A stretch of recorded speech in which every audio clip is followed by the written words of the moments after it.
তাবধানের ছোট কিছু আপনাদের সবাইকে স্বাগত। আজকে দেখাবো কিভাবে গাছ থেকে মোচা পেড়ে সেটা কেটে এবং সেটা কিভাবে আমরা রান্না করি।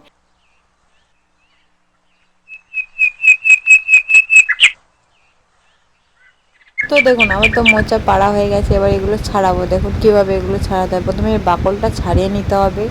নিয়ে এর মধ্যে দেখুন এইরকম ফুল থাকবে। তো এর মধ্যে ফুলের এই মধ্যে দুটো জিনিস আপনাকে বাদ দিতে হবে। একটি ভিতরের মধ্যে দেশলাই কাঠির মতো অংশ আর ওপরে এই খোসাটা, এই দুটো বাদ দিয়ে এটা ছাড়িয়ে নিতে হবে। তো দেখুন বন্ধুরা এরকমভাবে সবগুলো আমি ছাড়িয়ে নেব এবং তারপরে এটাকে ভালো করে কেটে ধুয়ে নিতে হবে। নিয়ে প্রেসার কুকারের মধ্যে দিয়ে দিতে হবে। একটু নুন দিয়ে দিলাম আর একটু হলুদ গুঁড়ো দিয়ে দিলাম।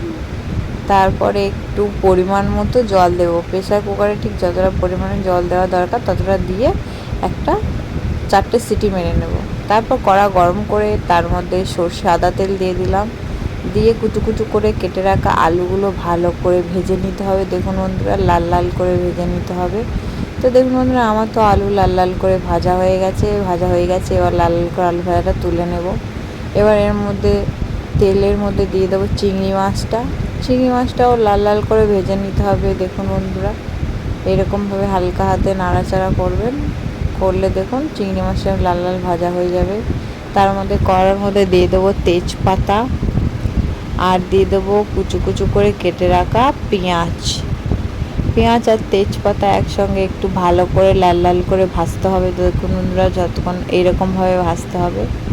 তো এরকম ভাজা হয়ে গেলে এর মধ্যে দিয়ে দেবো টমেটো। টমেটো দেওয়ার পরে একটু নেড়ে নিলাম। তারপরে দিয়ে দেবো একটু নুন। আপনারা আপনাদের স্বাদ মতো নুন দিয়ে দেবেন। তার মধ্যে দিয়ে দেবো হলুদের গুঁড়ো আর দিয়ে দেবো লঙ্কার গুঁড়ো। হলুদের গুঁড়ো লঙ্কার গুঁড়ো দিয়ে ভালো করে এটা কষিয়ে নিতে হবে। দেখুন বন্ধুরা একটু কষানো হয়ে গেলে তেল তেল ছেড়ে দেবে। তারপর এর মধ্যে ভেজে রাখা আলুটাও দিয়ে দেবো। তো ভেজে রাখা আলুটা দেওয়ার পর একটু নেড়ে নিয়ে তার মধ্যে সিদ্ধ করে রাখা মোচাটাও দিয়ে দেবো।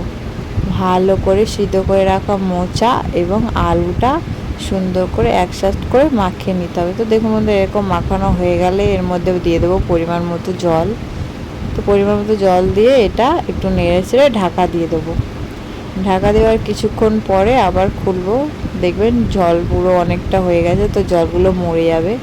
জলগুলো মরে যাওয়ার পরে দেখুন এর মধ্যে দিয়ে দেবো ভেজে রাখা চিংড়ি মাছ। ভেজে রাখা চিংড়ি মাছটা দিয়ে একটু নাড়াচাড়া করে নেব। তো বন্ধুরা আমার চ্যানেল যদি আপনারা নতুন হয়ে থাকেন আমার চ্যানেলটা সাবস্ক্রাইব করে পাশে থাকা বেল আইকনটা প্রেস করে দেবেন। লাস্টে দিয়ে দিলাম গরম মশলা গুঁড়ো। তো আমার মোচা চিংড়ি রেডি, একদম পুরো পারফেক্ট। দেখুন এরকম মোচা চিংড়ি যদি আপনারা খেতে চান আমার